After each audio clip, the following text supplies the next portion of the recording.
Welcome to the Real Sunny Gill podcast. And on today's show, we have the Paul Stapleton, multiple business owner, business and property mentor, helps individuals to become deal sources, and host of numerous entrepreneur events. Paul, welcome, mate. Wicked. Thank you. One take as well. That's pretty good, that, isn't it? How's it going, man? Good. Glad to be here. Yeah? Yeah, looking forward to it. Yeah, good to have you in here, mate. Good to have you. So, what's been going on? How's it all going? What's going on? Yeah, lots of things are going on right now. We've got two big events coming up, June and July. So that's taking up a lot of time. Property markets improving on last year, so that's starting to pick up, get a bit busier. And then mentoring business is just at full capacity every single month. We limit how many clients we work with just so that service levels don't drop. But we're running at full capacity on that as well. So life's busy and can't complain. Yeah, you're definitely a busy guy. I remember seeing you speak at Refurb Ed last year. Yeah. I think it was last summer, beginning of last summer. And I remember being highly impressed with the way, not just the way you spoke and how you came across, but the level of detail that you had. And yeah, definitely good elements to learn from. So I was really keen to get you on so people at home can learn as well. And even myself, mate, to be honest. Yeah, and, appreciate that. Yeah, looking forward to our chat. So, and I will hone in on a few questions, and I'll just go proper nerdy on it until I get it. Go for it. Can't wait. But tell us about you. Tell us about where you're from. Where are you from? Where am I from? So, origins of my family. So, grandparents are Egyptian. Mum's born in Cyprus, Greek Cypriot. I'm born in Bromley. So I'm from the southeast. South London, yeah? South, yeah. Okay. But yeah, born and bred in London, love London. Am I tempted to move away? All the time I can afford to live in London, I'll carry on living there. But grew up in not a very nice part of South London, and by no means is this violin story, but it was quite a rough area. Managed to get out of there at the age of 12, and I think it was the best move my mum and dad ever made, because you just always look back, don't you? And you always think, if I was still in that environment, what direction would you have gone? So yeah. So you left Bromley at 12 then? No, we moved to Bromley, Bromley. at 12. Yeah, so we were in an area which was quite close to Lewisham, which isn't the best area even now, even with all the investment. But yeah, it was good to have got out of that environment and into a much better environment, better schools, which obviously put me on the path to where I am today. Yeah. What was school like? I actually really enjoyed school, not for the education, but I just had a good time. Like, I had the subjects that I enjoyed. I really enjoyed maths, like numbers, figures, that kind of thing was my thing. I really enjoyed art, graphic design, that kind of thing.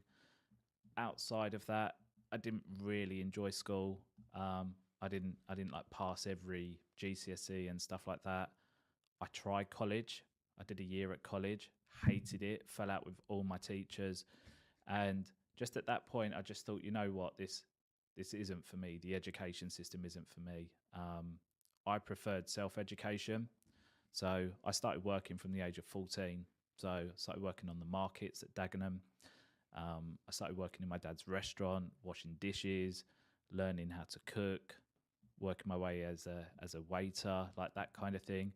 I just think all of those are just like the life skills that you learn through that experience. Just is so much more than you're going to learn in uni or college. And when I left college, I was studying graphic design. And I literally left college and set up a business the next day. Set up my first graphic design business at the age of 17. Really? Yeah. And just went out to local restaurants and businesses and designed anything from posters to menus to shop signs to vehicle wraps. And then realised, you know what, the money I want in life just isn't here. And that's when I first found my first sales role. And I became a bit obsessed with personal development and sales. Yeah. So you said at college wasn't for you. What was it about college that made it not for you? Probably the rules. rules. And I think where, like I said to you, I was really big on self-education. Like whatever I do, if I really enjoy it, I want to learn more than I'm just being taught in an hour or two at school.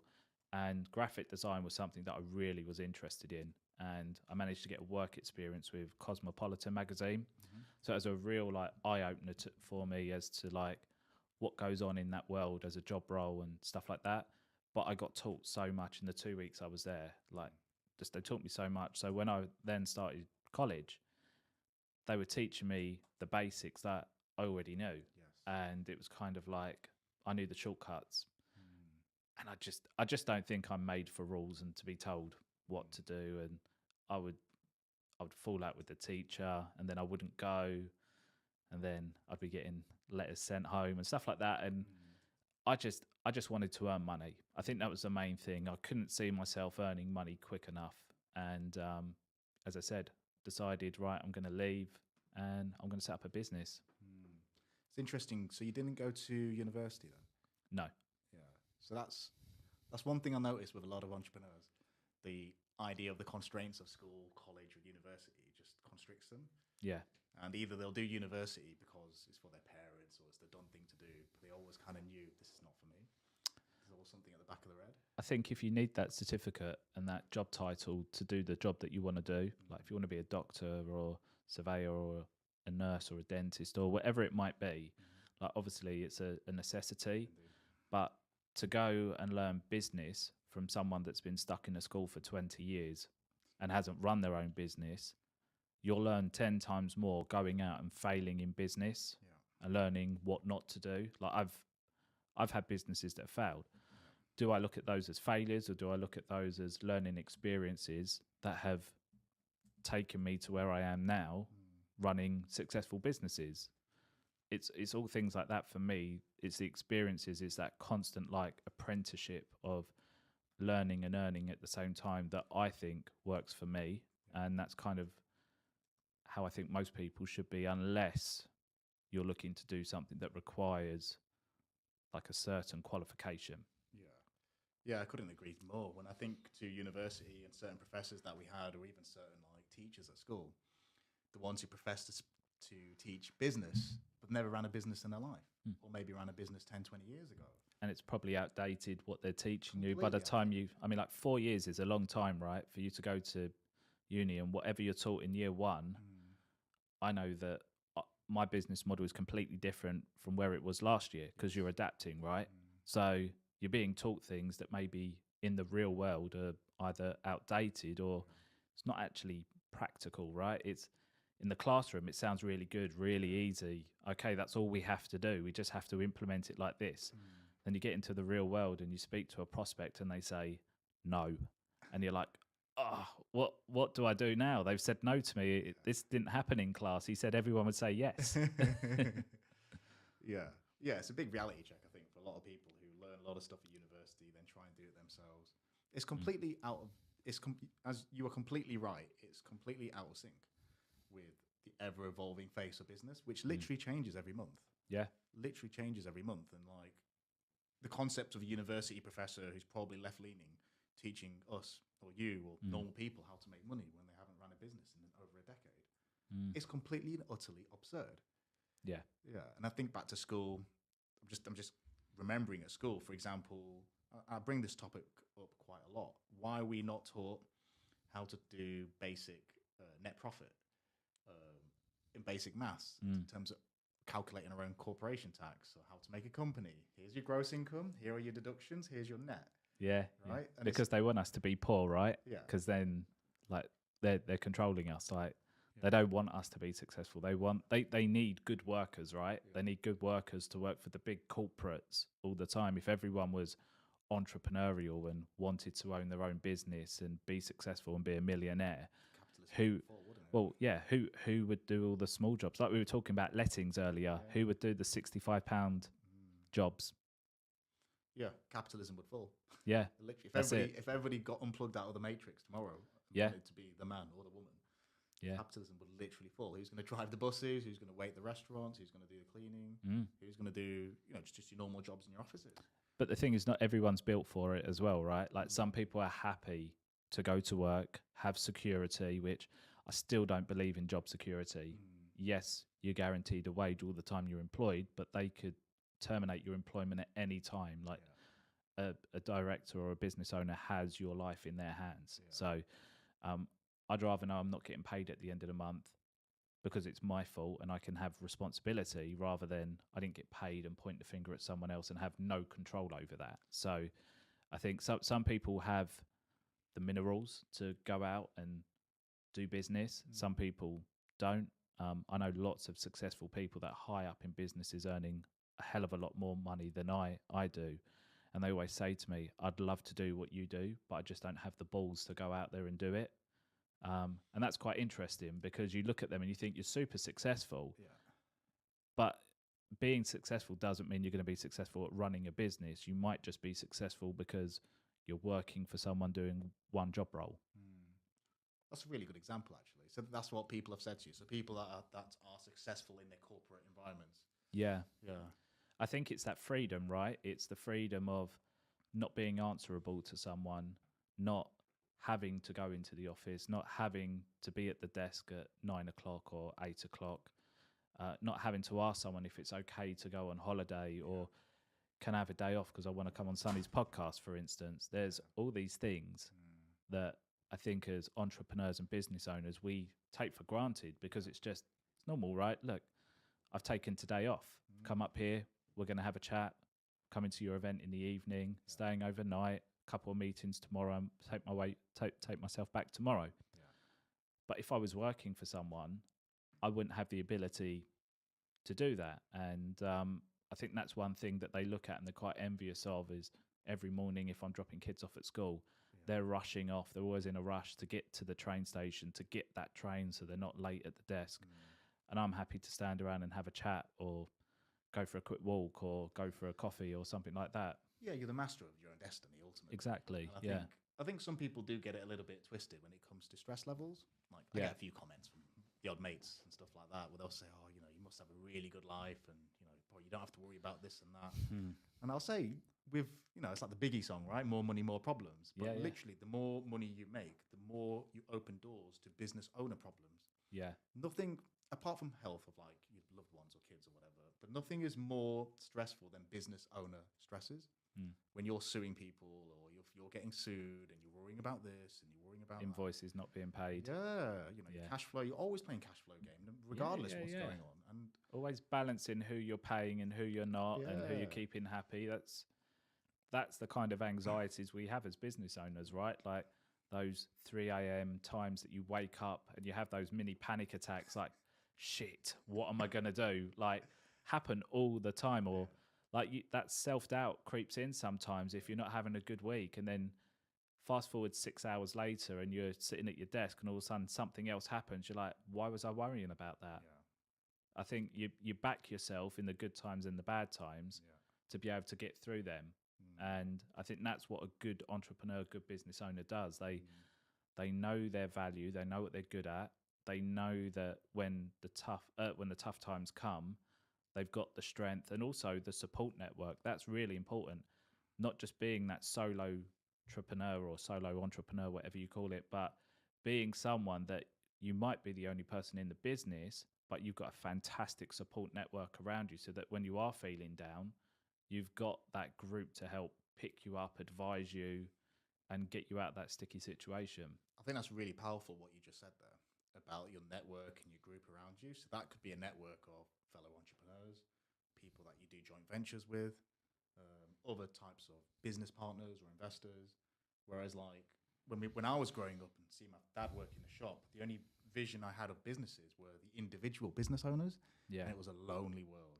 And you got to do it by yourself, and you got to conserve the knowledge and conserve the resources. Not enough money to pay someone's wage and stuff like that. I get that. Whereas like now, I think we're on a similar mindset in terms of there is enough of the pie to go around. Let's give out, let's give back, let's enable people to get out of their jobs, to start their own businesses. Let's create future business partners of the future, or future business leaders, so we can improve the economy, improve the society we live in.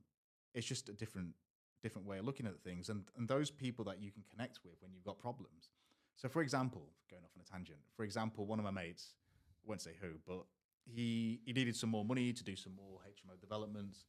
And he said to me, he goes, yeah, I'm a bit maxed out on my LTVs and my portfolio. What shall I do? And I said, I've got a couple of properties that with no mortgages on it. Just use that as collateral. And I just did it. Mm. And and I realized when I've shared that story with other people, they said to me, you've done what? And I said, yeah, I've done that. He's my mate. How can you trust him? I go, it's not about that. He's my boy for years and we do business together. Yeah. And it's not about that. We have a higher level of understanding, right? And just having that ability so we can lean on each other and just having that tribe. And because I've elevated him and he's got to a situation, he knows he can lean on me. And in the future, I may want to lean on him. But having the ability to help my friends out like that and my other business partners, I think that's a powerful, powerful place to be. Massively. And that boils down to who is in your circle as well. Like what, in the nicest possible way, what value does everyone bring?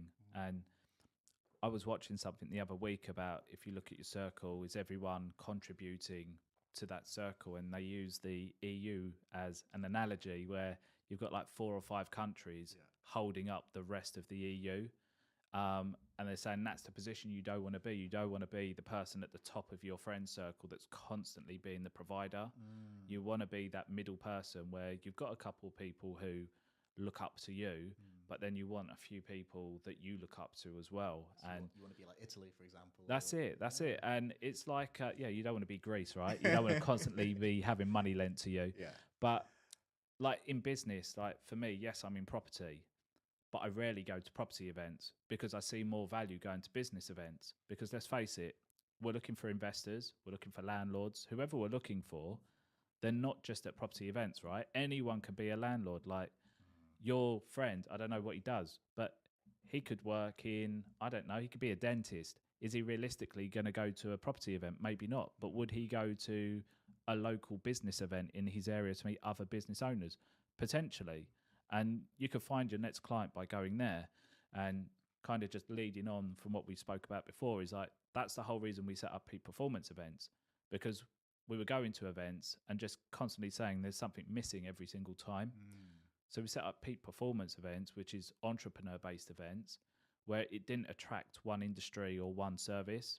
It was broad enough that if we said we're running a social media event, it was enough that we could get doctors, nurses, recruitment, insurance, property. Like that's what I see true network being, like people outside of your circle. And that's been like one of the biggest game changers for me. So now if I spend time away from the family and I go to events, they're just going to be around people that inspire me. So top business owners.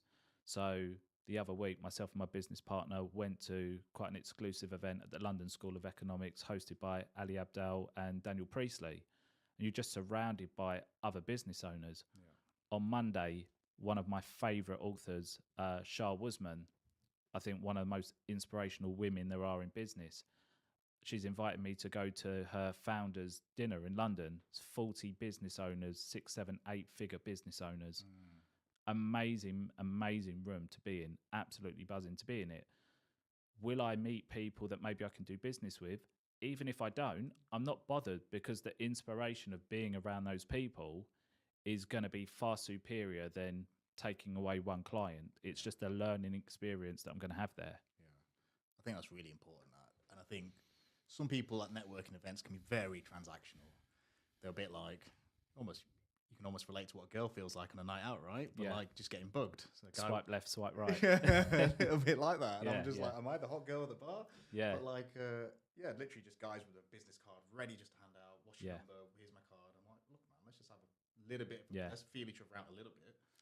And it's very much, you can tell it's very transactional in terms of what you can get, but it's not always about what you can generate in terms of your income. It's about that mindset. And it's not always about the person you meet either. It's about their audience. So sometimes you might think you're not really any good for me because you're not in property, but they might know 5 or 6 people in property. So still exploring that relationship is key. But I went to an event and it was on HMS Belfast in London. It was a really exclusive business event. And what I really liked about that event is they did something called pre-networking. So they released the attendee list before the event, and they encourage you to all connect before the event via LinkedIn. So it allowed you to start looking who's going to that event, what is it that they actually do. is it worth touching base with them before, maybe meeting them for a coffee before the event and going together? And it gave me a really good idea of, you know what, hot prospects, these are the 5 people that are non-negotiable. I have to speak to these 5 people. I've done my research. And then the others then become warm and the others then become cold leads. Yeah. But for me, it allowed me to identify the 5 people in that room that without a shadow of a doubt, I have to speak to those people because I feel we're aligned on social media. Yeah. And I thought that was a really, really good thing, having that pre-networking. Try to include that into peak performance, but it doesn't quite work because, as you and I said, people don't book until like the last minute at these events, right? So we still sell tickets on the door on the evening. So for us to do that, we would have to have a cut-off point, and we would probably lose maybe 50 or 60 ticket sales if we did that. So instead, what we do is we do post networking. So there's 250 people at our event. You're not going to go and speak to every single person, but we have a lanyard with a QR code, and you take that home, you scan it. It has the full list with the person's preferred social media link. So when they register for the event and buy a ticket, they put their preferred way of being contacted.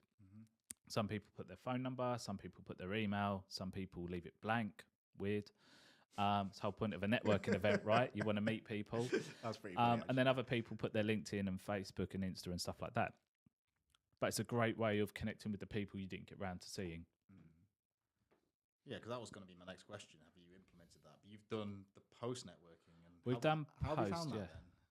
It's been really good. And what I found is a lot of people have said to us that they've made some really good connections from the event. And it was actually people that they didn't get round to speaking to, but the person actually reached out after the event to say, I saw you were at the event, we didn't get to speak. Be really good to find out what it is you do and see if there's any, and I hate this word, but synergy. Cause that's just the standard LinkedIn message, isn't it, that you get from someone. Thought I'd see if there's any synergy. Yeah, there's a lot of LinkedIn buzzwords, isn't there? Okay, that's really interesting. Actually, I'm gonna nail a bit more detail on that in a bit. Going back to your first sales job, what was that first sales job, and how did that lead? So that was hardcore, cold calling, paper leads, not even like a CRM. We were selling commodities and alternative investments. And you know what?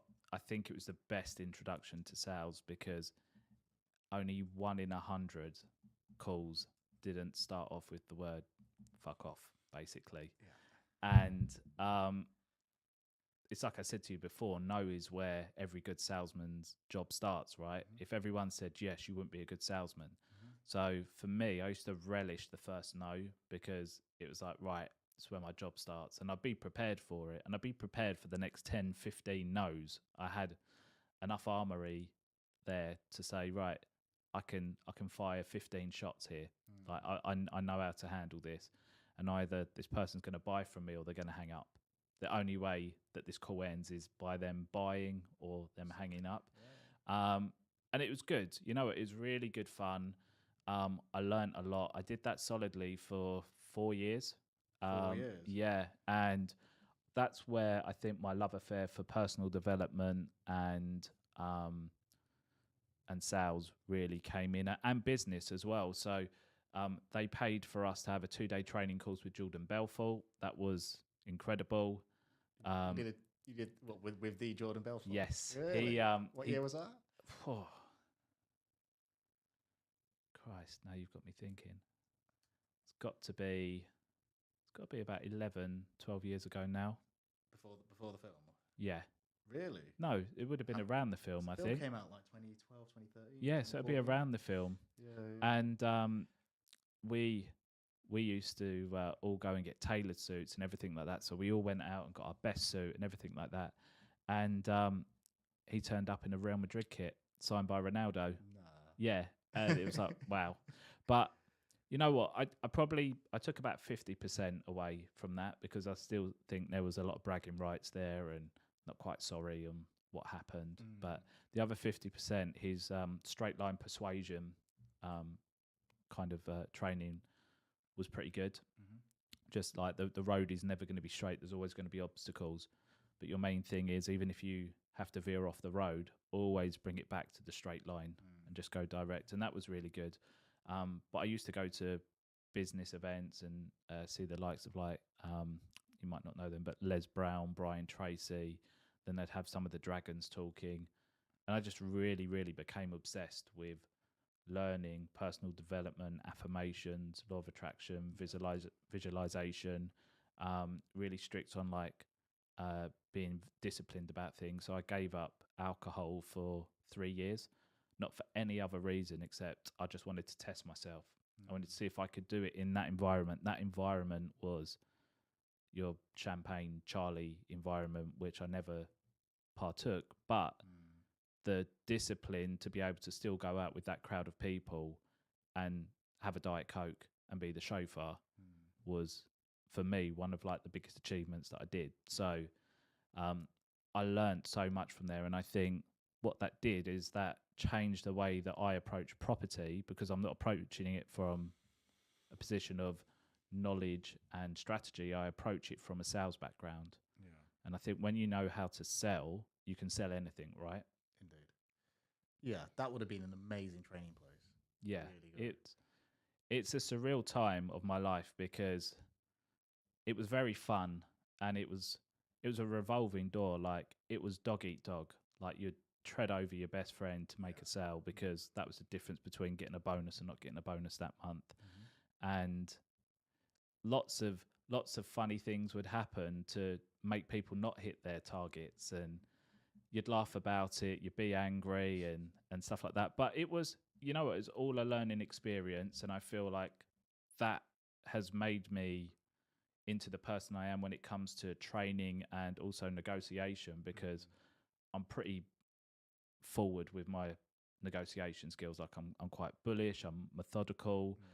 I can be quite soft. Like, I can play around with the way that I close my deals based on the person that I'm talking to, whereas most people were taught at these £1 events to have a script, to stick to it, stick to the script. But the script isn't designed as a universal sales tool, right? It's a script will only work for one particular buyer type, and there's hundreds of buyers types out there, and you don't know how to sell to someone until you understand what they're looking for. So what you're selling might have 10 different benefits, but if I don't know the benefit you're looking for, I could spend 20 minutes going off this way and I've completely lost you. 100%. So I learned really early that the best salesmen are experts at not speaking, but at asking skillful questions and then just listening to buying signals. And that you speak 20% of the time and you let them speak 80% of the time. And I think for most people, they think they're controlling a conversation if they talk the most, but it's not the case. It's the opposite. Yeah. It's the opposite, isn't it? You're right. I think if the survey was done on the main population, what makes a good salesman? Do they speak 20% or 80%? Majority of people would say 80%. Well, they say, oh, you must be a good salesman. You've got the gift of the gab. No. The gift of the gab is that you talk too much, right? The best people are the ones that ask a question, sit back, listen, and in their mind, they're building up their approach on how they're going to sell this person. Yeah, I can definitely relate to that. I remember doing recruitment in my 20s for like a couple of years. Oh, poor you. Yeah. So when you said then, like 1% of calls didn't end in fuck off. Yeah. And yeah, I still remember that now. The first few times I heard that, I was like, what the fuck? What am I doing? Yeah. But like, over a period of time, you just get thick skin.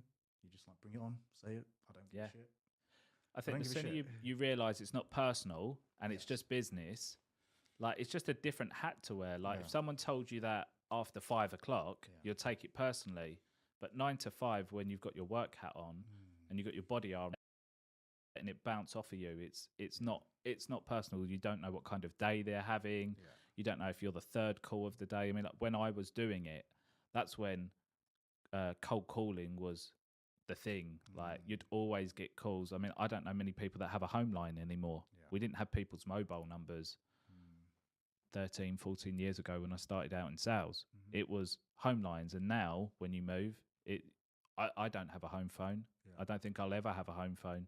probably because I know what they're about and I know I'll be getting phone calls, but people just don't have it anymore. Yeah, it's definitely, yeah, you're right. And it's this very good introduction to what business is about. You know, business is multitude.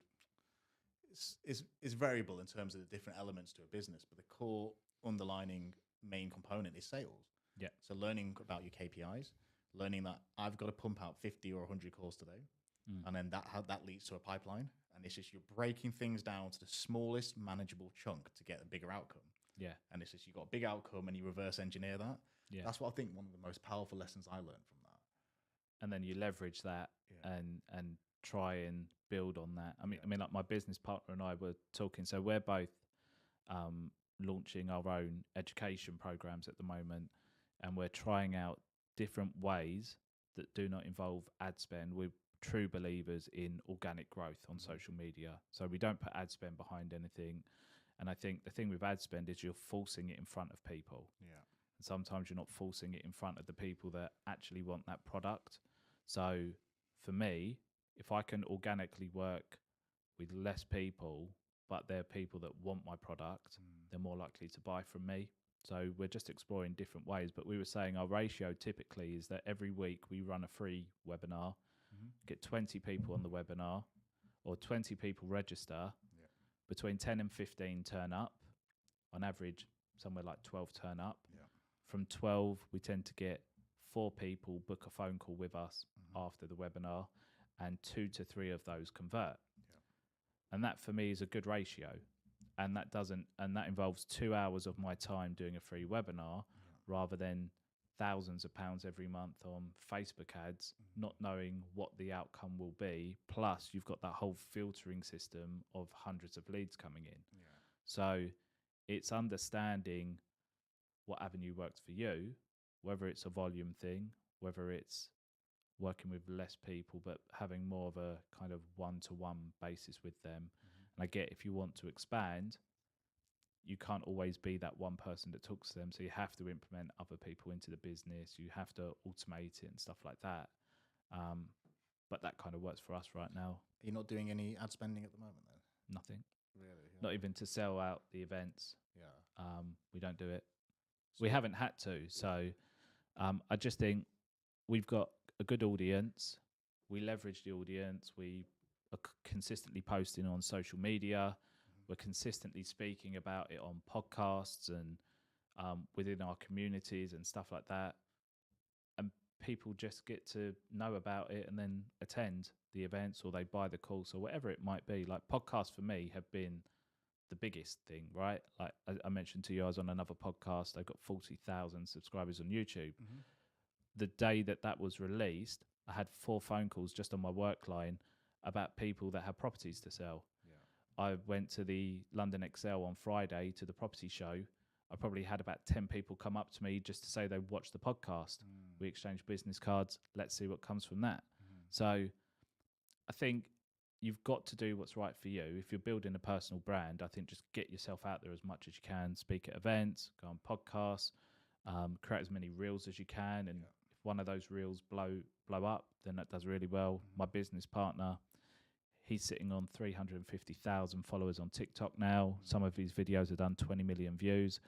That's got him out there enough where he doesn't have to worry about lead generation anymore. He's capturing data every single day just off of TikTok now. So I think it's whatever works for you. How are you finding TikTok in terms of I'm not finding it. Yeah. I think he's doing well because he quite enjoys doing lives, and lives seem to get him a lot of traction. I'm not a fan of sitting there talking to a number at the top to tell me how many people are on there. This appeals to me more, having a conversation with someone, as opposed to just talking into a camera to basically my reflection. So he does that 2-3 times a day. And as I said, his following is growing massively, selling his courses on there. He does really well. I find Facebook is really good for me at the moment. So groups and stuff like that. We've grown a Facebook group to nearly 3,500 followers in 6 months. So that's doing well. But if I think about like my biggest success, it's been LinkedIn. LinkedIn for me, Yeah, like property wise, finding landlords, it's been the best.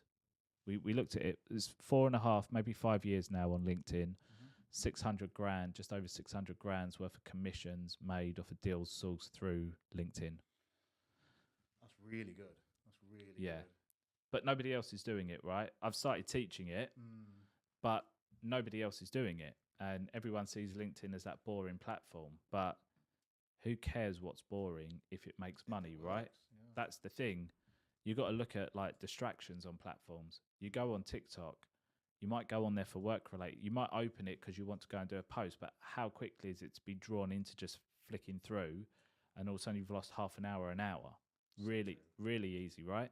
Same as Instagram. How quickly is it to go on Instagram and start seeing what your friends are up to, and then forgetting what you're actually on there for, and potentially just closing the app down and going off to do something else? Like there's all these things like Facebook. Again, that's kind of where family follow you, and then like you quickly start seeing what your family are doing, and then all of a sudden you forget what you're on there for. But if I go on LinkedIn, so professional business platforms, people on there, they're not posting cat pictures or posing by Ferraris or pictures of them in Noble or anything like that. They're literally on there for work related tasks. So they're a professional audience, and if that's the caliber of person you want to be working with, like if you're wanting to raise investor finance, if you're looking for investors to buy property, well, these are, and your avatar is, I want to work with busy professional people that are time poor, cash rich, at CEO directorship level.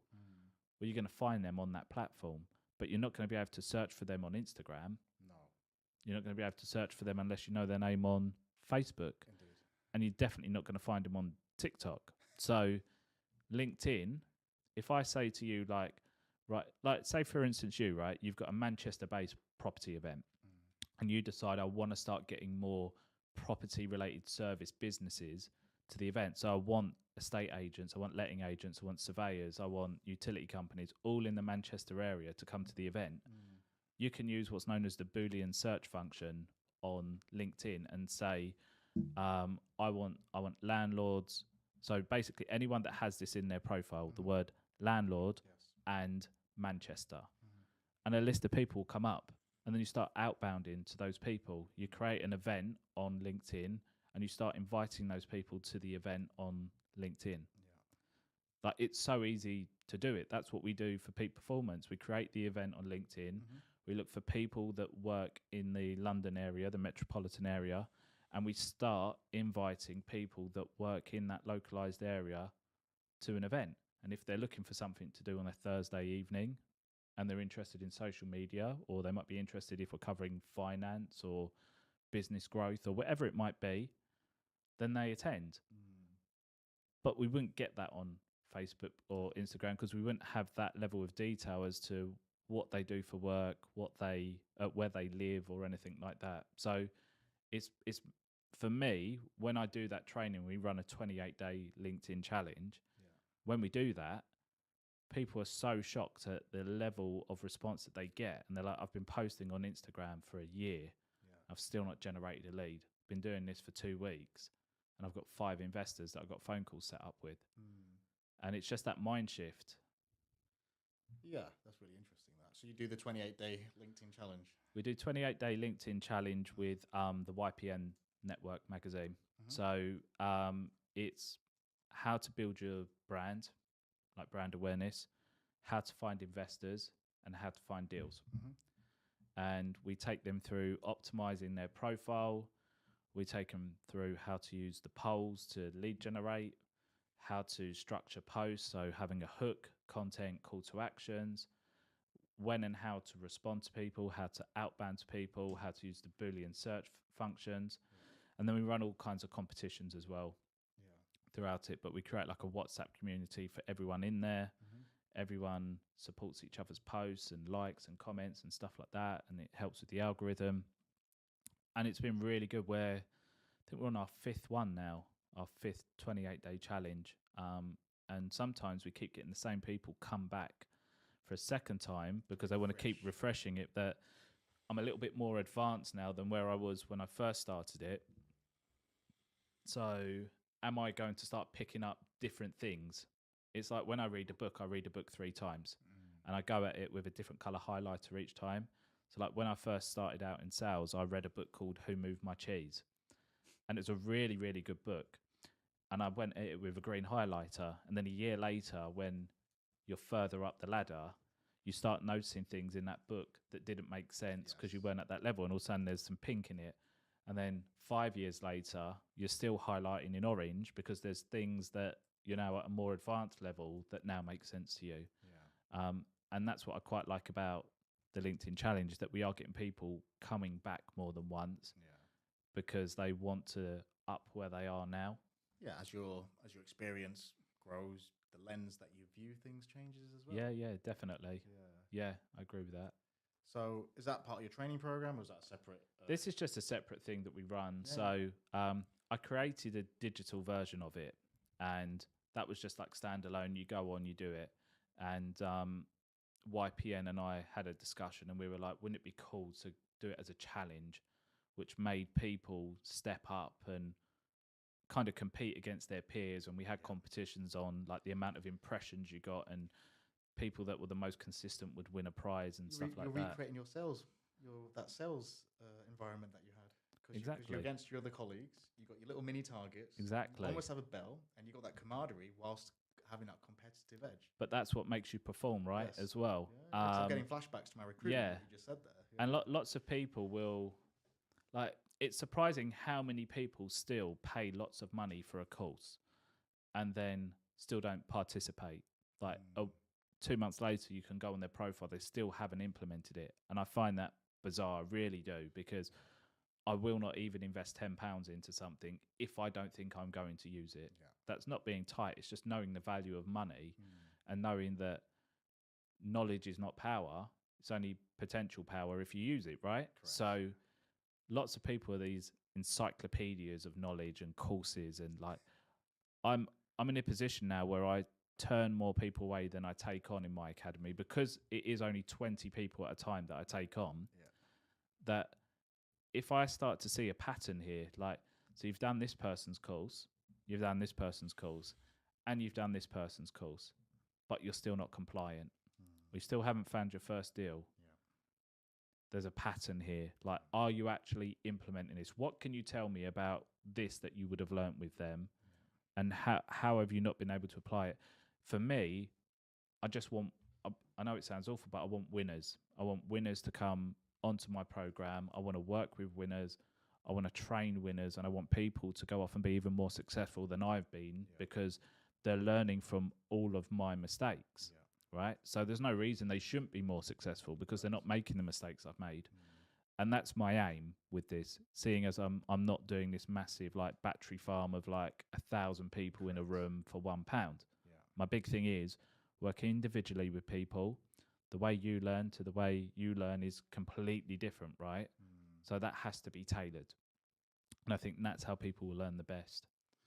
Yeah, which means that the people that invest with you for that training, it means their statistical chances of the outcome that they desire is higher, as opposed to certain other trainers that will fill the meat market for the £1 courses for a day. Yeah. And there's still a market for that, right? Because people don't know if this is what they want to do. So like you might go on that £1 course and realize this isn't for me. And at least that's all you've invested. Yes. So there is that element. But lots of people think they can go on a £1 course and they're getting everything they need to go off and have a good shot at being successful in property. You're not, right? The £1 course there is to entice you in. Yeah. But I think the main thing is it's there at an affordable level so that people can see, one, if they like you, like, and your training style, because there's plenty of trainers out there, right? We could go with any trainer that we want. But if I think you're a bit of a twat, I'm not going to go with you. Yeah. But if I think this guy's a nicer guy, but he's charging 15% more than you, I'd rather pay that 15% more to go with that person because I feel that we connect. Yeah. We're on the same level. I like his or her training style. I like their values. I'm seeing their testimonials. I've watched lots of their content. Yeah. So, but most people go on price, right? And they go, it's one of those like you buy cheap, you buy twice. and then they end up spending lots of money and still having no result. So people really need to think about where they're investing, why they're investing, and if it's the right thing for them. Yeah, I think it's really important that they get somebody that you just covered it about who they connect with, who is invested in their outcome. You just touched upon it about, have you been doing your viewings? Have you been doing other bits? You know, have you the other elements that you're doing that you should be doing that we discussed? And you don't want to be working with people that aren't going to follow through, because ultimately it'll come back. Not that it will look bad on you, but you will not resonate with them. It's like a personal trainer who won't take on somebody who clearly is eating too many carbs and not going to the gym away from the sessions. At some point, some PTs will just say, I don't think this is right for you. Yeah. I don't think this is right for you, because it's going to look bad on me. And I I don't was want going to say, in the gym, it's not another success story, right? Yeah. It's that guy that you never helped. So Exactly. Yeah, I get that. It just takes one person to just to say anything and just say, yeah, I paid this guy for this 12-week thing and I put on weight. You know, that'd Yeah. be horrific for a PT, right? of course. And even if they didn't put up a bad review, just from a personal pride point of view.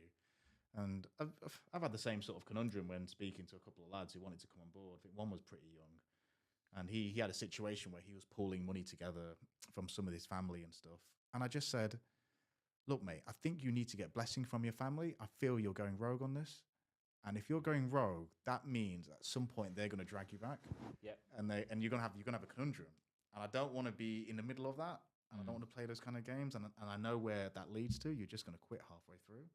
And then I'm just going to be the dickhead who just took some of your money and nothing happened. I'm not being that guy, mate. Yeah. Yeah. So I actually said to him, go get blessing from your family. If you want me to chat to them so they can just meet me, that's fine. But until all of you are on board, and I've seen it with my own eyes, I can't take you on right now. But you know what, right? Sometimes, like, it was one of my favorite closing techniques. Sometimes the takeaway is the thing that makes them come on board even quicker as well, because you're saying they can't have it. Yeah. So sometimes that has the reversed effect, because you're saying, you know what, actually, I just don't think it's for you. And all of a sudden they could have been 50-50, but then they're thinking, well, why do you think it's not for me? Yeah. Who are you to tell me it's not for me? You know what, I am going to take it. I'm going to have it. Yeah, and it's so funny because that reverse tactic does work. Mm-hmm. But yeah, you probably did that unintentionally. Yeah, I think that reverse tactic works better for guys. Yeah. It does work better for guys, because I was always that guy. If somebody said that to me, oh, I don't think this is for you, I'll be like, I'll fucking prove you wrong. I'll prove you wrong. Do you know what I mean? Yeah. It's a good tactic, and Yeah. So it's quite a powerful tool, that. But yeah, in that particular situation, I just couldn't do it. No. I can see where this is going right now. And just using a personal trainer analogy, it's just, I'm not having somebody who quits halfway through.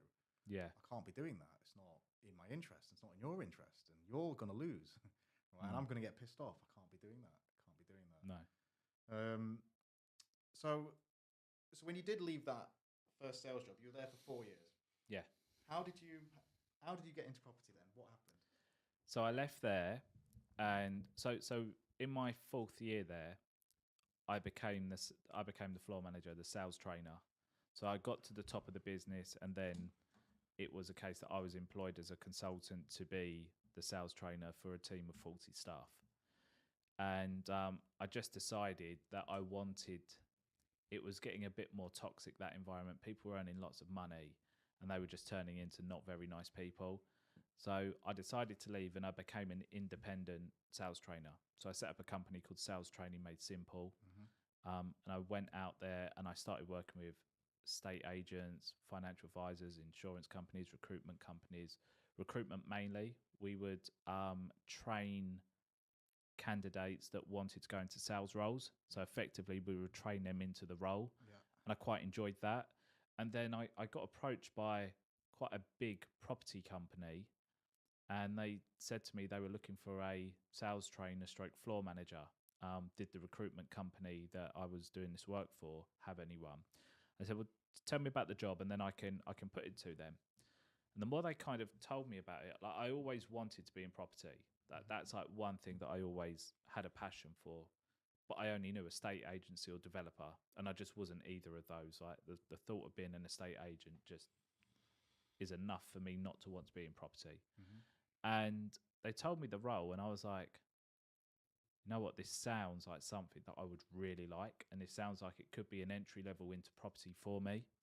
So I said, well, how about this? I come on as a consultant and I basically train, you're looking for a sales element. I train your team. They had a team of 8 property sourcers. Yeah. I train them, but you train me on property. And that was the agreement. So I learned everything there, and I learned huge amounts outside of just property sourcing, right? Like the stuff they were doing there was magical. Like it was like property magic. And fast forward to about 6 years ago, I set up Casita Properties independently on my own. And then the rest is kind of history. Yeah. But that was my entry level into property, which was going in and effectively being the sales trainer for this floor of property sourcers. Did that for 2 years. Did a further 2 years with one of the business owners. We joint ventured on setting up a property sourcing business. Yeah. COVID came, decided to go our separate ways, set up my business. It was already set up, to be fair, my business. And yeah, we just found a niche that worked for us, and business just flew. Was that one of your main drivers then? Joining that property sourcing company as a sales trainer? Were you looking at it strategically, or did you just think, oh, it'll be nice? Like, how much of a driver was it?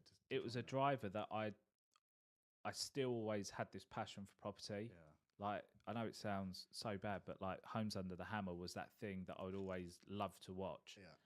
And that was what I thought you had to do in property, right? You had to go to auction, you had to buy a crap property, you had to spend a load of money and make a really small amount of money, if you made any money. But I didn't know enough about it to take the risk of spending my own money and stuff like that. Estate agency, I trained enough of them to realise it's just not the environment for me. So when they told me the investment side of it, and like, you don't have to buy property, but you can go out, you can find properties, and we have investors, and you sell to investors and you make 3-4 grand. I was like, yeah, like this has everything that I'm good at, right? It has like property that I have a passion for, but it's the sales part of it is what they're saying is missing in their business. I can teach sales. Yeah. So it worked really, really well. Yeah. And it took me a while to kind of grasp the property side of it, because what they were doing was quite technical. But learning quite a high level of property sourcing at the early stage, I think has positioned me to be prepared for most eventualities that come up. When you say technical from the valuations for the GDV and how they did. No, so what they would do is they would do fractional sales and freehold splits. So we would go out and find blocks of apartments, would split them, while still, so similar like what we were discussing off air, assisted sales, like we would do all of this under the current ownership.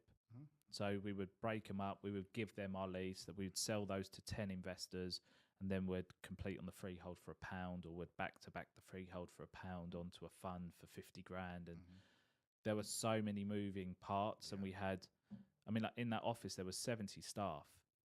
So you had divisions for freehold, you had divisions for sales progression, you had mortgage brokers in-house, you had lettings department, you had the sales guys, you had the sourcers, we had development company.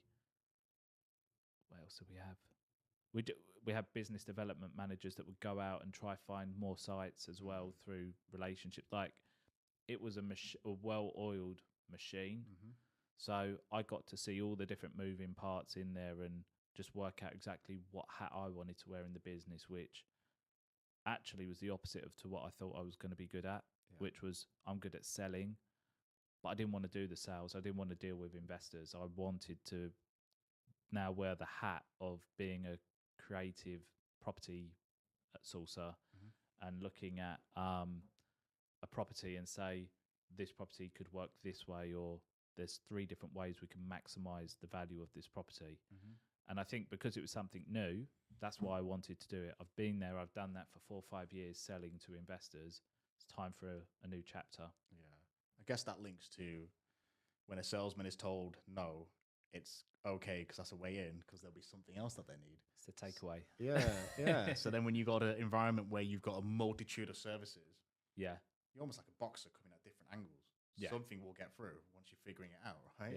And when you have an office or established office like the one that you've just described with a serious multitude of options, then You know, we had two entrances. Well, we had an entrance and an exit. So I would sit at the entrance because that's where the journey began.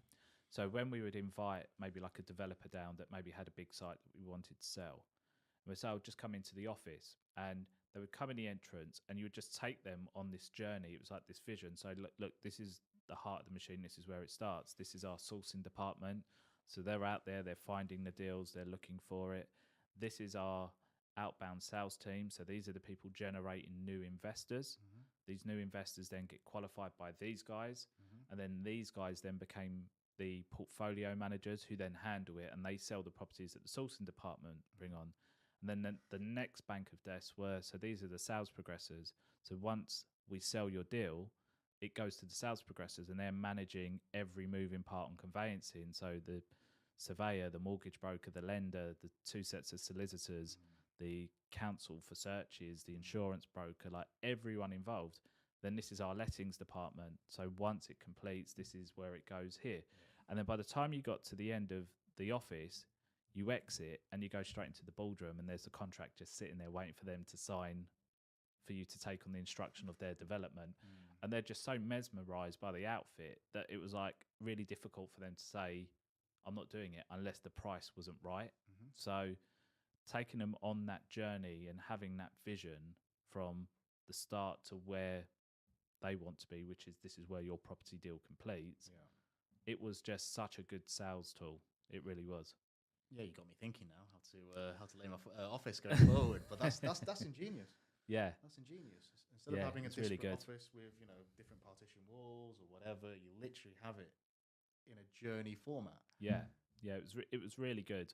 And then that way, your bank of desks only backed on to the people that you needed to speak to. So we always needed to speak to sales progression. So sales progression would sit in between us and the sales team.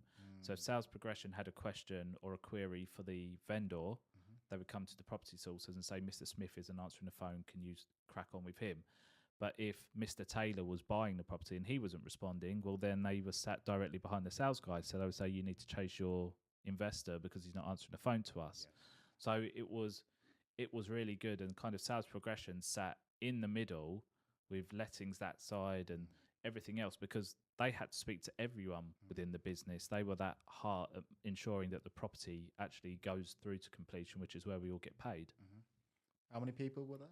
It was 70, just over 70, like 71, 72, something like that. Yeah. Big overheads. I was about to say that. Yeah. So when you created Casita Properties, Yeah. which components of that business did you take on then? As in, Yeah. conceptually. So I think what I witnessed there was that there was a stigma attached to tenanted properties. So let's say the property's rented at £500, but the market rent was £550, £600. They go, we don't want that property because it's underlet.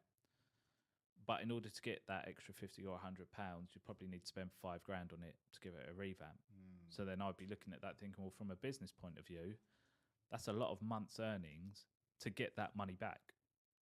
So kind of seems silly. You might as well have that tenant in there that's paying that amount rather than output £5,000 to make an extra £50 a month. Seems pointless. But on the other thing, I would look at it and say, well, wouldn't you rather have a tenant that's been there for 2 years that we've got rental statements to show there's no gaps? You can physically go there. You can meet them to make sure you're happy with them. You could go in there and see how they're living, right? If they're living and they're looking after the place, it gives you confidence that they're the right people to stay in the property. But if you go in there and there's dog mess everywhere, and believe me, like I've been to a lot of properties and the things I've seen with tenants are just shocking, right? Like I've been in one house and there's been like 30 budgies flying around and there's just crap everywhere. So it's almost like, I always say it's like buying a business, right? You take the risk, you roll the dice, you go to the high street, you put a lease on, you get a lease on a shop, you got no client book, you got no proof of concept if that business is going to work. Would you look for a business like the one you want and you approach people that maybe are getting a bit tired, retirement age, and you buy that business that's proven, you've got a few years worth of accounts, you've got staff, you've got an office, you've got a high street presence, you've got a book of clients. That's how I looked at tenanted properties. Yeah. So we decided to roll the business out, that we became discrete off-market specialists in selling tenanted properties. And I looked at all the problems with selling tenanted properties, and one of them was that most landlords didn't want their tenants to know they were selling. So they didn't want it to go on to the likes of Rightmove and Zoopla. They didn't want to spook their tenants. Yes. And I kind of get that. But at the same time, at some point, that tenant will need to know. Yeah, legally. You're going to have to get a surveyor in there, right? Or a buyer might want to go in there. And the amount of landlords, when I used to go look at their property, say, right, you're from the bank. You're just here to do a valuation if anyone asks. Yeah. I was thinking, this is the biggest problem. When tenants feel like they're being lied to, they start to make up their own truth. Yes. And their own truth is always going to be the worst case scenario. It's Christmas. We're going to get kicked out. My kids are going to be homeless. Everywhere's £100 more. We can't afford it. Like, there's all these thoughts that go through their head, when in reality, the only thing that needs to happen is us as an agent has to say, just to let you know, your landlord's looking to sell. He's employed us because we are a landlord to landlord selling agent. So we only sell properties that have existing tenants in, and that we can meet, and that we can provide a good reference. So seems like you're a really good tenant. We're going to sell to another landlord that is buying purely on the basis that you're here, that you're paying this amount of money, and that you plan on staying. Are you planning on staying? Yes, we are. Perfect. Are you happy? Yeah, perfect. Okay, so there's no problem. All I ask is that to give the landlord the best opinion of you is that if we need access, you work with us. Yeah. I don't want you getting off to a bad start with your new landlord, right? No, of course. Cool. We'll reduce the number of viewings that we're going to need. But as soon as we do the viewings, obviously we'd like it if we could have the house and you're not going to be here, just so that we can do them. They're like, yeah, cool. But with estate agents, they take on a tenanted property. You ring them up and you say, is 123 London Road available? And they go, yeah, do you want to view it? And it's like, there's no qualification there. And after like 5 or 6 viewings, the tenant gets pissed off. They stop answering the phone. Yes. Yeah. They stop paying. They don't answer the door. And all of a sudden, you've turned a really good tenant into a bad tenant because you've made them paranoid. So we worked out there was a good way of selling these. Yeah. And I think that's why we did so well in that business, or we do so well in that business, because we have a tried and tested method that works and people can see the benefit in that service. Essentially, you humanise the tenants, right? Instead of treating them like a number, the same way Foxtons or Leeds Rains would. Just they're sheer important. volume. Yeah. I always say, if you look at the tenants as the engine in a car, right?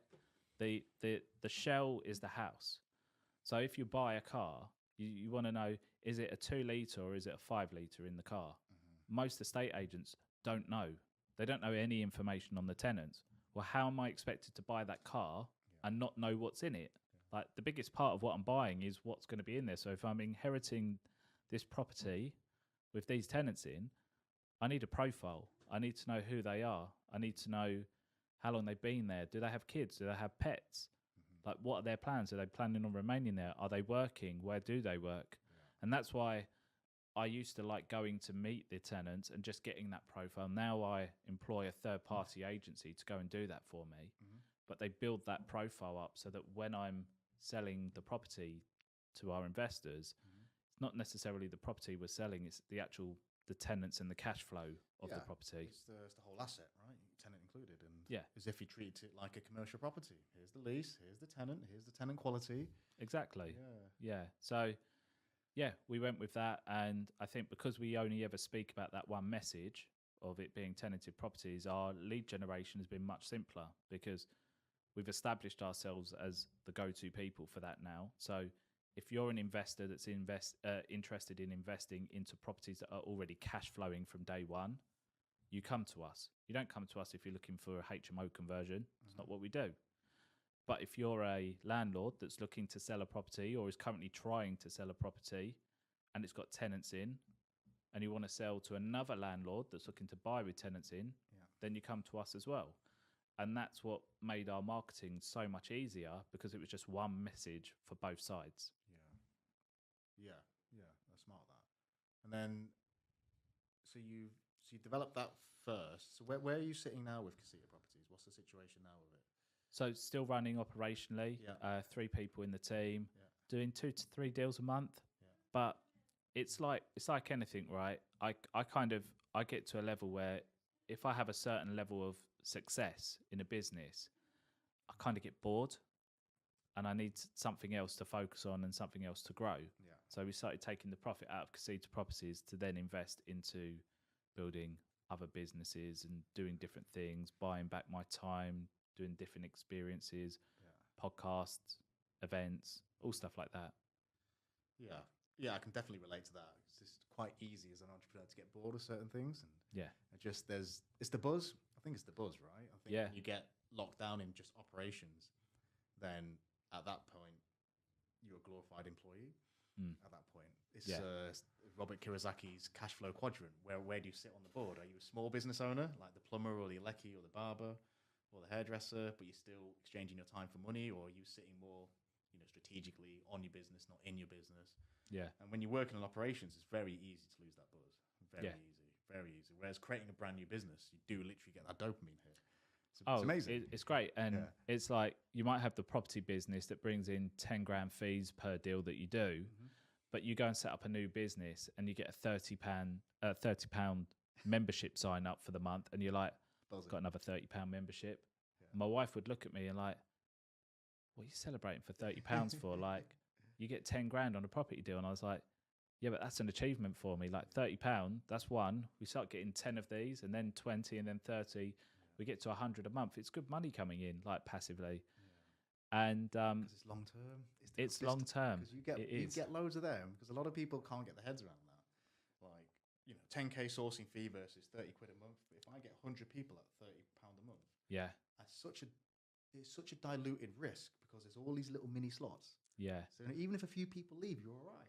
I find that lumpy money that comes in gets spent lumpy as well. Like when 10 comes in, it's quite easy for 6 or 7 to go out on something. Yeah. Whereas if you're getting consistent cash flow in and you're budgeting it and everything like that, I find I'm better with my money that way. Yeah. But the thing is, when you get lumpy money in, you always expect lumpy money every month. So when you don't get a lump come in that month and you've spent a lump the month before, sometimes you leave yourself in a position where you're quite vulnerable as well. So you need to be good with cash flow and everything like that. Yeah. Your cash flow forecasts and your projections. And I treat it like the mafia sometimes. These lumpy deals. It's a bit like you're waiting for a score to come in. Yeah. When that score comes in, it goes out. Yeah. It goes out. Oh, it's all business, right? Yeah. You're like that. I feel like that with my money that comes in, like having 2 kids. It's like that, and it's like, right, one for you every single time it comes in. And whereas I know we discussed property management before, I was bitching about it. I openly bitch about property management, but that's one good side to property management: the consistent cash flow that I get every month off it. Yeah, it's not exciting, it's not sexy, no, but I can consistent. literally budget for it. I know what's coming in, I know what's going out within 5-10% accuracy.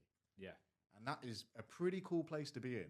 Yeah, there are other ancillary issues with property management. That's how you get your valuation right for your business. If it's not consistent money coming in every single month, it's hard to value and get a high multiplier on your business. So you need those kind of management or those subscription models in there to show consistency. Yeah, 110%. 110%. So as a deal sourcer, or when you're training deal sourcers, or with Casita Properties, what are some of the main issues that deal sourcers have, and how do they get around it? How long have we got left? You know what? Deal sourcers have quite a few issues, and we can't necessarily blame the deal sourcers, right? Because it's not always their fault. It's what they've been taught at courses or what they've consumed on YouTube. But some of the biggest things are thinking that they can work with lots of different investors with lots of different criterias, looking for lots of different locations, right? So being that person that tries to source anything and everything for everyone ends up being that person that achieves very little. Yes. So the first thing that I always say is go out to your market and find out what people are looking for. And go with that Daniel Priestley model of being oversubscribed. So if you've only got 1 pen to sell, but you've got 10 people in your client base that are looking for that exact pen, you're in a really strong position. But if you're saying I'm a bespoke sourcer and I'm going to bespokely source for 10 different people right now, those 10 different people have a different criteria, then the biggest problem you're going to have is that you spend lots of time looking for that little unicorn that they all want. Yeah. And if they don't want that property, you've got no one else to sell it to. Correct. So find what the bulk of people are looking for, get them on your list, get 10 solid people all looking for, I don't know, BRRs in Birmingham, whatever it might be that they're looking for. And then just go out and look for that one product. And what you're doing is you're creating that buying frenzy as well. Like, I might offer it to you and somebody else. It's Thursday, and you say, okay, let me think about it over the weekend. That's cool, but it's with someone else. So it's first come, first serve. Whoever I get the reservation fee off of. Come Monday, you come back, go, Paul, done my research, all good, let's go with it. Sorry, it went on Friday. Someone will beat you to it. That buyer then has that FOMO moment that, shit, I've missed out on this, right? So the next deal that becomes available, guess what? They're conditioned now to move quicker.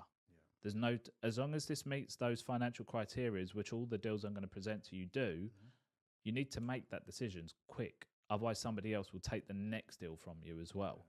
So that's the first thing I teach people. Just lots of people say you shouldn't have a niche.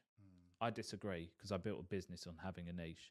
It's easier to build a personal brand and a business brand if you have a niche, because then you're known as the go-to person for such and such, for instance. Vertical market, right? The HMO guy, the BRR king, whatever it might be. Jason Patterson is the lease extension king, right?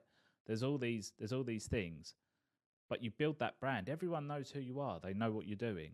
So you attract, like I said, only attract that type of investor to you. You only attract those type of people that want to sell their property that fit that criteria, because they know you have that investor base.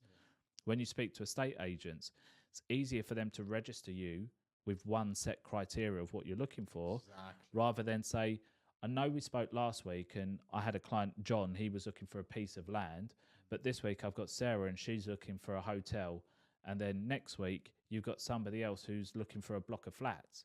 And they're just going to look at you and think, realistically, this guy doesn't know what he's doing. It's too disparate. It's too all over the place. Exactly. So that's probably like one of the biggest things I think they do, is that they don't know who they are and what they do. Like in my training, we do intro training. So I say to them, right, we're at a property event and you've been given the microphone to stand up in front of 50 people and introduce who you are, what you do, and who you're looking to work with. Do it.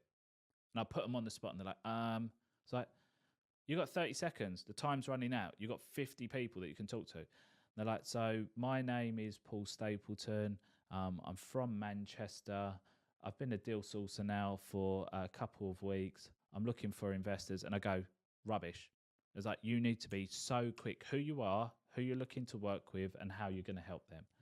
It's like, my name's Paul Stapleton. I run a business called Casita Properties. We specialise in discreet off-market sales for landlord-to-landlord sales, typically tenanted properties.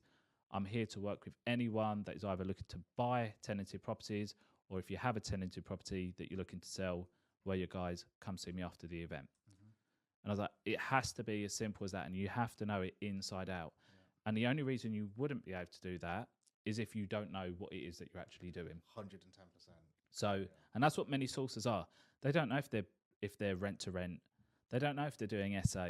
They don't know if they're deal sourcing vanilla buy-to-lets, because they've gone to an event and they've been told about 10 different strategies and they're so excited they want to do all of them. But you can't. Unless you're a big outfit, you can't do all of them. Yeah, you got me thinking about what we do, actually. And we, coincidentally, because on UBI Holdings, that's what we do. We do turnkey HMO developments for investors. We help them get their passive income to such a level that they can leave their job. You know, that's the pitch, isn't it? Yeah. And yes, we do the sourcing, the financing. We have a construction arm that does the conversion of the house. And then we guarantee the tenancy with my property management company. So it's fully A to Z, hands off. And the advantage, so you touched on the point about dealing with at least 10 people. So it makes you think about the people that we deal with. It is literally round about that number. Yeah. And we've got more people that we're dealing with than available properties.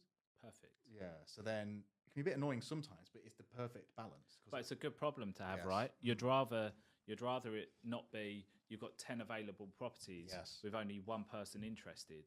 So it's a good problem 100%, to have. 100%, yeah. The imbalance has to be that way for it to work. Yeah. I always find it's a good tool as well. So like, if for instance you've got that one property, you offer it to 10, 5 say I like it, 3 want to view it, 2 want to buy it.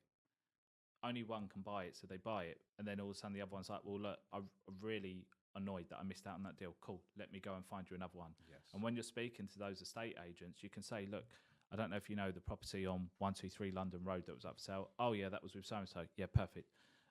Offered that to our database of investors. 5 of them were interested. One of them's just bought it. One of them's really got the hump that he missed out on it. I am desperate to find a deal that would work really well. I see you've got this. It's a hot buyer. He's ready to go, but he needs it 10 grand less than the price you're listing. Yeah. Could you speak to your seller and just say, you've got someone ready to go. They've just missed out on one. What can we do on the price? That is such good bargaining power to go off and get the next deal, because that agent will be excited. The fact that you've got a hot buyer there, just missed out on one. He's desperate to buy. He was ready to pull the trigger. You'll get that deal all day long.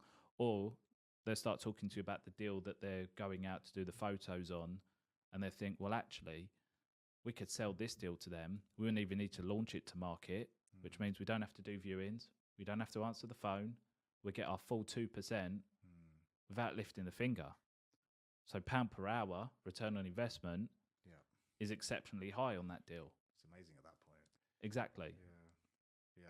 And that's when you start to win on every angle on that situation. So what's other issues do they face then, really, apart from working with too many investors, being disparate, being a bit all over the place? What other issues do you notice? So I would say a lot of them have unrealistic expectations of what their service should be for the fee that they want to charge. So a lot of people have in mind, you get paid 3.5 grand for every deal that you do.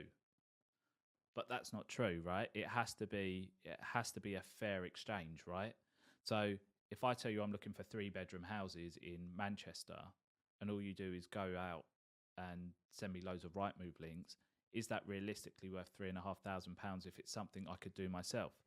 I don't believe it is. And I don't think that's a deal. I think that's what I call a lead. And I think a lead is worth anywhere between 1,000 to 1,500.